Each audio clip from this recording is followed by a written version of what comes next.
Monsieur Buisson, que pensez-vous de grands acteurs eurasiatiques comme l'Iran et l'Inde qui manifestent un intérêt pour l'accès géostratégique qu'incarne l'Arménie? Est-ce une opportunité nouvelle pour l'Arménie? Oui, bien sûr, je crois qu'il y a une leçon dans ce conflit, aussi une leçon géopolitique, c'est que l'Arménie ne peut pas compter sur un seul allié. Qu'il soit russe parce qu'il a des arrière-pensées, qu'il soit français parce que, comme disaient les Polonais, quand ils ont disparu la Pologne a disparu à la fin du XVIIIe siècle de la carte du monde. Il n'y avait plus de Pologne. Et ce qu'ils disaient, c'est Dieu est trop haut et la France est trop loin. L'Arménie a vécu la même chose. Dieu est trop haut et la France est trop loin.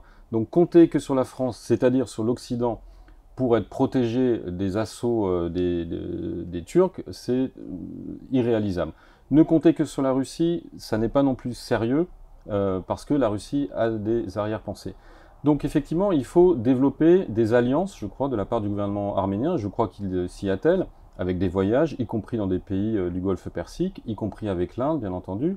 Il faut et avec l'Iran qui un petit conflit de frontières avec l'Azerbaïdjan depuis quelques semaines. Donc l'Arménie a tout intérêt à mettre plusieurs œufs, enfin ses œufs dans plusieurs paniers, comme on dit en français, c'est-à-dire à se prémunir de toute nouvelle guerre sauvage en ayant des alliés qui peuvent intervenir, mettre le haut là, en tout cas menacer des envahisseurs d'une intervention. Hier, l'Arménie ne pouvait compter que sur la Russie pour vraiment intervenir, ce qu'elle a fini par faire. Si demain il y a plusieurs pays qui ont des relations économiques, géostratégiques, géopolitiques, financières ou spirituelles avec l'Arménie, eh bien, elle aura plusieurs personnes à qui elle pourra faire appel s'il y a à nouveau un conflit. Donc, effectivement, je crois que l'Iran, notamment, compte bien continuer à faire du commerce avec l'Arménie. L'Arménie est un pays important pour commercer dans la région. Donc pour l'instant, aujourd'hui, je pense que c'est l'allié local le plus intéressant et surtout avec un conflit potentiel avec l'Azerbaïdjan de la part de l'Iran, avec cette minorité azérie. Pourquoi pas Aliyev, dans sa folie, un jour peut dire bah, tiens, finalement, tous les Azéris du nord de l'Iran, c'est notre nation aussi, il faut qu'on. Ça n'est pas impossible. Donc l'Arménie a tout intérêt à se mettre dans des bonnes relations avec l'Iran, qui elle-même a des relations avec la Russie. Donc ça contrebalance l'influence turque dans la région. Russie, Iran, Arménie peuvent faire, je crois, une alliance locale.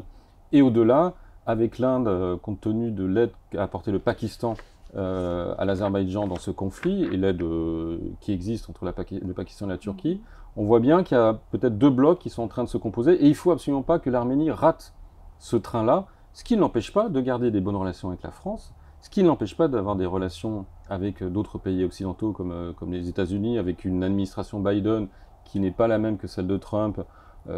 Quand même, Biden a enfin reconnu le génocide arménien, c'est un pas supplémentaire et qui est un signal très fort, je crois, envoyé. Donc les nuages sont en train de s'éloigner et il y a plusieurs soleils et il faut que l'Arménie puisse profiter des rayons de tous ces soleils en même temps. Même si ce ne sont que des rayons, ils sont des rayons précieux, je crois.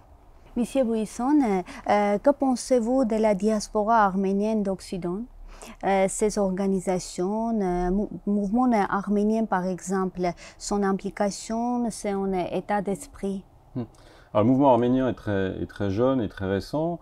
Il est apparu avec ce conflit l'année dernière, en 2020. S'il est apparu, c'est qu'il y avait sûrement un besoin d'un mouvement comme celui-ci.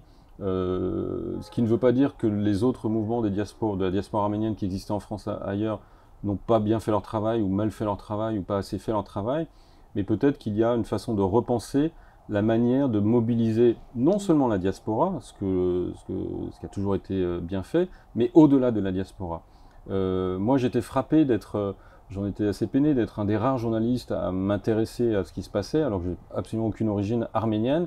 Et il n'est pas normal que, à ce moment-là, la diaspora n'ait pas trouvé les moyens de relayer ce qui se passait et qui touchait beaucoup de Français, au fond, et des journalistes français. Mais qui n'ont pas eu le temps de s'organiser, qui n'ont pas eu les bons contacts. Et je pense que la diaspora doit servir à ça aussi, à élargir son spectre au-delà des Arméniens seulement. Il faut absolument qu'il y ait une communication entre les Arméniens de France pour garder cette culture, cette histoire commune.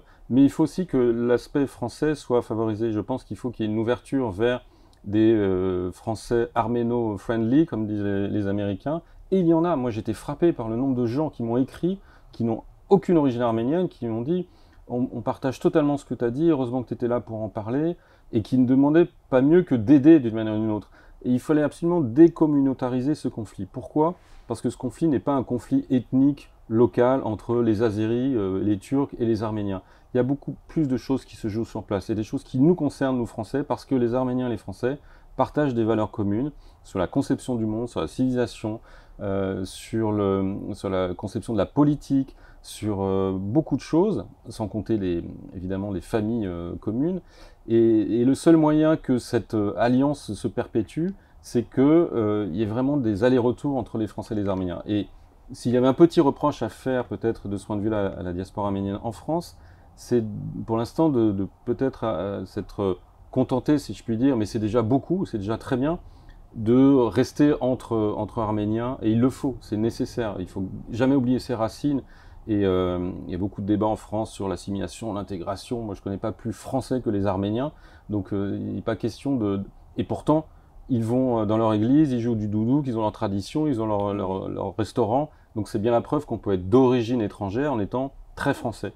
Donc c'est pas le sujet. En revanche, je pense qu'il faut qu'il y ait une meilleure collusion entre les Français et les Arméniens, et c'est ça que peut-être le mouvement arménien, entre autres, peut faciliter dans l'avenir et favoriser en France notamment.